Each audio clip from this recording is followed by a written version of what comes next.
الحمد للہ رب العالمین والعاقبۃ للمتقین والصلاة والسلام علی سید المرسلین۔ ناظرین کرام، السلام علیکم ورحمۃ اللہ وبرکاتہ۔ ایمانی صفات کا عنوان لے کر آپ کی خدمت میں حاضر ہوں۔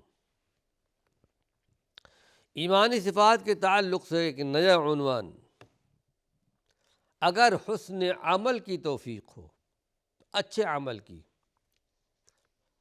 تو یہ زندگی اللہ رب العالمین کی طرف سے بہت بڑی نعمت ہے۔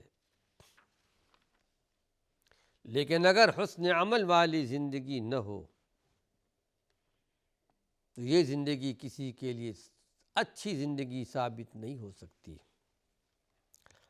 اس سلسلے میں ایک حدیث آپ کے سامنے پیش کر رہا ہوں۔ اس روایت کو امام احمد بن حنبل رحمۃ اللہ علیہ نے اپنی کتاب مسند احمد میں نقل کیا ہے۔ یہ روایت ابو بکرہ سے، مشہور صحابی رسول ہیں۔ کہتے کہ ان رجلا قال یا رسول اللہ، ایک آدمی نے کہا اللہ کے رسول صلی اللہ علیہ وسلم، ای الناس خیر، لوگوں میں سب سے اچھا کون ہے؟ صحابہ کا اس امت پر بڑا احسان ہے۔ صحابہ سوال کرتے تھے، اللہ کے نبی جواب دیا کرتے تھے، اور بہت سارے مسائل ہمارے اور آپ کے سامنے آئے۔ ازواج مطہرات بھی سوال کرتی تھیں، جوابات بھی ہمارے اور آپ کے سامنے آئے۔ تو کسی نے سوال کر لیا، لوگوں میں سب سے اچھا کون ہے، بہتر کون ہے؟ اس لیے کہ اچھا بہتر بننا چاہتے تھے اور اچھا بہتر تھے۔ اللہ کے پیارے پیغمبر نے جواب دیا، قال من طال عمرہ وحسن عملہ، وہ مرد مومن اللہ کی نگاہ میں، شریعت محمدیہ کی نگاہ میں سب سے زیادہ بہتر ہے جس کی عمر لمبی ہو اور عمل بھی اچھے ہو۔ عمر بھی لمبی ہو اور عمل بھی اچھا ہو۔ یہ تو پوچھا کہ لوگوں میں سب سے زیادہ اچھا کون ہے، پھر پوچھا اس آدمی نے کہ ای الناس شر، اے اللہ کے نبی صلی اللہ علیہ وسلم ذرا یہ بتا دیجئے کہ لوگوں میں سب سے زیادہ بدتر کون ہے، سب سے زیادہ بدتر کون ہے؟ تو آپ ارشاد من طال عمرہ وساء عملہ، جس کی عمر لمبی ہو اور اس کے اعمال برے ہوں۔ کتنی اچھی بات اللہ کے پیارے پیغمبر نے بیان فرمائی۔ اچھا کون ہے، برا کون ہے؟ لوگوں میں سب سے اچھا وہ جس کے لمبی عمر پاتا ہو اور اچھائیوں کے ساتھ، بھلائیوں کے ساتھ، خوبیوں کے ساتھ، تقوی طہارت کے ساتھ، اللہ کی رضا کے ساتھ، توحید کے ساتھ، لوگوں میں سب سے اچھا انسان ہے۔ سب سے برا وہ انسان جس کو اللہ نے بڑی زندگی دی، بڑی عمر پانے کے باوجود بھی اپنی اصلاح نہیں کی، برائیاں کرتا چلا گیا، نافرمانیاں کرتا چلا گیا، اللہ کو ناراض کرتا چلا گیا، یہاں تک کہ موت کا فرشتہ اس کے سر پر آ کر کھڑا ہو گیا، پھر مہلت نہیں ملتی۔ ظاہر ہے کہ جس شخص کی زندگی اعمال صالحہ والی زندگی ہوگی، جتنی زندگی طویل ہوگی اور ویسے اس کی ترقی بڑھتی چلی جائے گی نیک اعمال میں۔ اس کے برعکس جس کے اعمال اخلاق اللہ سے دور کرنے والے ہوں گے، اس کی عمر جتنی زیادہ ہوگی، وہ حقیقت میں اللہ کی رحمت اور رضا سے دور ہوتا ہوا چلا جائے گا۔ آئیے اس سلسلے میں ایک عظیم بڑی پیاری حدیث آپ کے سامنے پیش کر رہا ہوں۔ اس روایت کو امام ابو داود نے، امام نسائی رحمۃ اللہ علیہ نے اپنی کتاب میں نقل کیا ہے، اور صحیح ستہ کی یہ دونوں حدیث ہیں۔ عن عبید بن خالد، مشہور صحابی رسول عبید بن خالد رضی اللہ عنہ، کہ ان النبی صلی اللہ علیہ وسلم آخا بین رجلین، دو آدمیوں کے درمیان اللہ کے پیارے پیغمبر نے بھائی چارگی پیدا کی تھی۔ جب مکۃ المکرمہ سے مہاجرین ہجرت کر کے مدینہ منورہ تشریف لائے شروع زمانے میں، تو ظاہر ہے کہ مہاجرین کا اپنا کوئی گھر نہیں تھا، کوئی ٹھکانہ نہیں تھا۔ اللہ کے پیارے پیغمبر نے بھائی چارگی پیدا کر دی تھی، یہ تمہارا بھائی ہے، اس کو تمہیں اپنے گھر میں رکھنا ہے، جگہ دینا ہے، کھلانا ہے، پلانا ہے، جب تک کہ وہ اپنے پیروں پر کھڑے نہ ہو جائیں، اور بعد میں یہ چیز ختم کر دی گئی۔ تو اللہ کے پیارے پیغمبر محمد صلی اللہ علیہ وسلم نے آخا بین رجلین، دو آدمیوں کے درمیان آپ نے بھائی چارگی کر دی تھی، دونوں بھائی بھائی بن گئے تھے۔ فقتل احدہما فی سبیل اللہ، اس میں سے ایک آدمی اللہ کے راستے میں شہید کر دیے گئے، کسی غزوے میں گئے، کسی جہاد میں گئے اور شہید ہو گئے۔ ثم مات الآخر بعدہ بجمعۃ او نحوہا، اس کے بعد اس کے دو دوسرے ساتھی تھے، وہ بستر پر ان کا انتقال ہو گیا، ایک جمعہ کے بعد یا ایک جمعہ سے کچھ آگے پیچھے ان کا انتقال ہو گیا۔ ایک تو شہید کر دیے گئے، شہید ہو گئے، اور ایک اپنے بستر پر انتقال کر گئے۔ فصلوا علیہ، لوگوں نے ان پر جنازے کی نماز پڑھی۔ فقال النبی صلی اللہ علیہ وسلم ما قلتم، اب اللہ کے پیارے پیغمبر نے صحابہ سے سوال کیا کہ بتاؤ، ابھی تم نے جو جنازے کی نماز پڑھی ہے اپنے ساتھی پر، اس میں جنازے کی نماز میں اپنے ساتھی پر تم نے کیا کہا ہے، کیا دعا کی ہے؟ قالوا دعونا اللہ ان یغفر لہ ویرحمہ ویلحقہ بصاحبہ، صحابہ نے کہا اللہ کے رسول صلی اللہ علیہ وسلم، ان کے ایک بھائی تھے، ایک ہفتہ پہلے ان کا وہ شہید ہو گئے، تو ہم نے یہ دعا کی ہے کہ پروردگار عالم، اے اللہ تو ان کی مغفرت کر دے، جن کا انتقال بستر پر ہوا، شہید ہونے والے کے ایک ہفتے کے بعد، اے اللہ تو ان کی مغفرت فرما دے، وَيَرْحَمْهُ، اے اللہ تو ان پر رحم فرما، وَيُلْحِقَهُ بِصَاحِبِهِ، اے اللہ تو ان کے جو ساتھی پہلے شہید ہو گئے، ان کو جو درجہ ملا ہے شہادت کا، اے اللہ یہ درجہ، اے اللہ ان کو وہاں تک پہنچا دے کہ جہاں وہ جانتے تھے کہ شہیدوں کا بہت بڑا درجہ، بہت بڑا مقام، تو یہ ان کے چونکہ ساتھی تھے تو شہادت کا درجہ ان کو مل جائے، اور جا کر کے ان سے ان کی ملاقات ہو جائے، اور یہی درجہ ان کو ملے جو شہید کو ملا ہے۔ یعنی یہ سمجھتے تھے کہ شہید کا درجہ زیادہ ہے، اور چونکہ ان کا انتقال بستر پر ہوا ہے، ان کا درجہ کم ہے۔ فقال النبی صلی اللہ علیہ وسلم، اس وقت اللہ کے نبی نے ارشاد فرمایا کہ بتاؤ، فَأَيْنَ صَلَاتُهُ بَعْدَ صَلَاتِهِ، شہید ہونے والے جو شہید ہو گئے ایک ہفتہ پہلے، اس کے بعد انہوں نے نمازیں پڑھی ہیں، ان کے شہید ہونے کے بعد انہوں نے جو نمازیں پڑھی ہیں وہ کہاں گئی؟ وَعَمَلُهُ بَعْدَ عَمَلِهِ، اس کے بعد ایک ہفتے تک جو دوسرا عمل کیا ہے، روزے رکھے ہوں، اللہ کا ذکر کیا ہو، کسی کی خدمت کیا ہو، جو بھی نیک عمل کیا ہو، وہ عمل کہاں گئے؟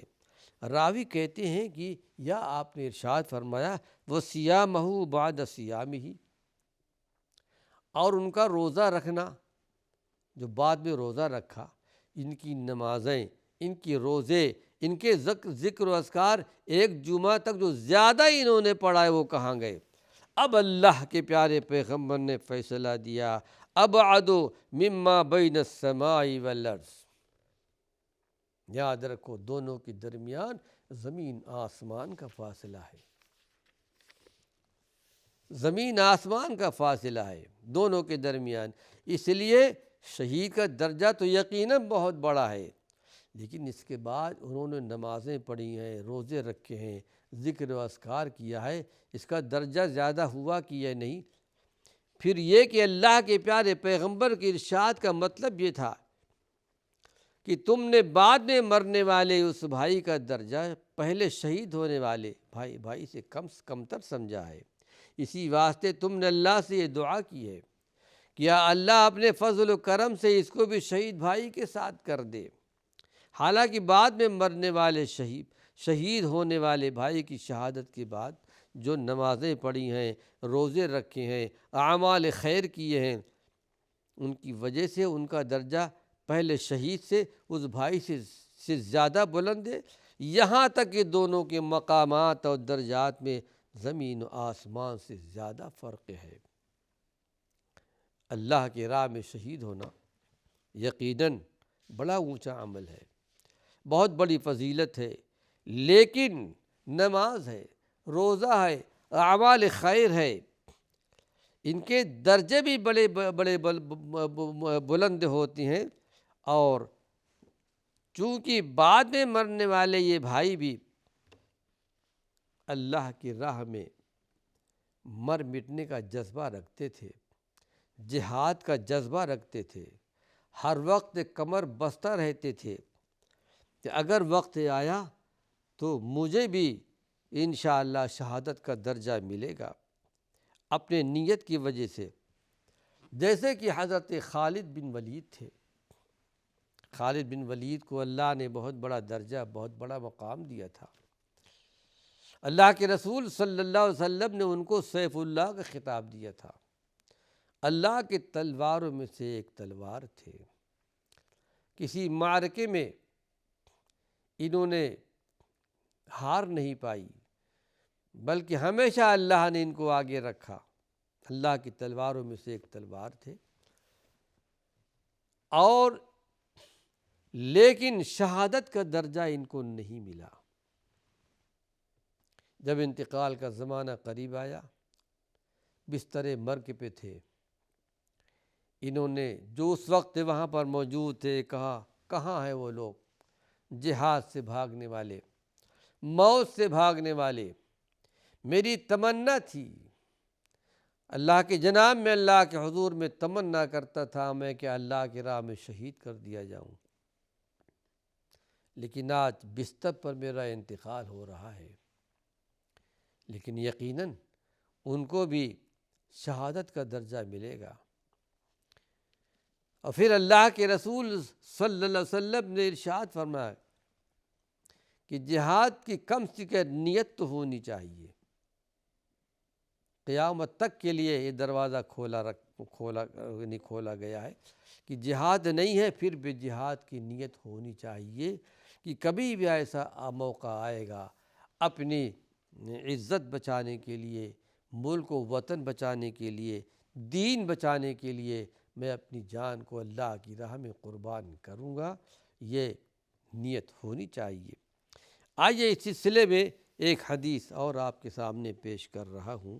ناظرین کرام، اللہ رب العالمین سمجھنے کی توفیق نصیب فرمائے کہ اگر حسن عمل کی توفیق ہو تو یہ زندگی اللہ کے نزدیک بہت بڑی نعمت ہے۔ ایمانی زندگی ہو تو یقیناً یہ زندگی نعمت ہے، ایمانی زندگی اگر نہیں ہے تو پھر یہ زندگی کوئی نعمت نہیں ہے۔ عبداللہ بن شداد سے روایت ہے، کہتے کہ ان نفرا من بنی عذرہ ثلاثہ، کہتے کہ بنی عذرہ کے 3 آدمی آئے اور اللہ کے پیارے پیغمبر کے پاس فاسلموا، اور اسلام لے آئے۔ بڑے قبیلے تھے، قبیلوں میں سے ایک قبیلہ بنی عذرہ بھی ہے، اسلام لے آئے۔ فقال رسول اللہ صلی اللہ علیہ وسلم، تو اللہ کے نبی نے ارشاد فرمایا، من یکفلینیہم، یہ بتاؤ کون ہے جو میری طرف سے ان کی کفالت کر لے۔ مسافر تھے، باہر سے آئے تھے۔ قال طلحہ، حضرت طلحہ نے کہا کہ اللہ کے رسول ٹھیک ہے، ان کی کفالت میں کروں گا۔ فکانوا عندہ، وہ ان کے پاس رہنے لگے، تینوں آدمی طلحہ کے پاس۔ فبعث النبی صلی اللہ علیہ وسلم بعثا، اللہ کے پیارے پیغمبر نے ایک لشکر بھیجا۔ فخرج فیہ احدہم، اس لشکر میں ان تینوں آدمیوں میں سے ایک آدمی کو اللہ کے نبی نے بھیج دیا، اب وہ شہید ہو گئے۔ ثم بعث بعثا فخرج فیہ الاخر، اس کے کچھ دن کے بعد دوسرا لشکر آپ نے بھیجا تو دوسرے آدمی کو بھیج دیا آپ نے، اور وہ بھی شہید ہو گئے۔ تینوں جو مہمان تھے حضرت طلحہ کے، یکے بعد دیگرے وہ شہید ہو گئے۔ ثم مات الثالث علی فراشی، اس کے بعد جو تیسرے آدمی تھے ان کا انتقال بستر پر ہوا۔ راوی کہتے قال طلحہ، اس کے بعد طلحہ نے کہا، فرأیت هذه الثلاثة فی الجنہ، میں نے خواب دیکھا تینوں کو جنت میں۔ ورأیت المیت علی فراشہ امامہم، میں نے دیکھا کہ یہ ابھی جو اپنے بستر پر جن کا انتقال ہوا ہے، وہ ان کو دیکھا کہ جو پہلے جو دو شہید ہو گئے وہ ان کے آگے آگے ہیں، یہ پیچھے ہیں۔ ایک لمبی حدیث ہے جس کا مفہوم بیان کر دیتا ہوں کہ اللہ کے رسول صلی اللہ علیہ وسلم کے پاس جب یہ بیان کیا گیا تو آپ نے ارشاد فرمایا کہ جن کا انتقال بستر پر ہوا ہے ان کو آگے رہنا ضروری تھا، اس لیے کہ دونوں کے شہید ہونے کے بعد انہوں نے زیادہ عمل کیا ہے، روزے بھی رکھے، نمازیں بھی پڑھی ہیں، ذکر اذکار بھی کیا ہے، تو تمہارا خواب سچا ہے۔ ناظرین کرام، وقت ختم ہو چکا ہے، اللہ نے چاہا اسی عنوان سے کچھ اور مفید باتیں اپنے آئندہ درس میں پیش کروں گا۔ وآخر دعوانا ان الحمد للہ رب العالمین۔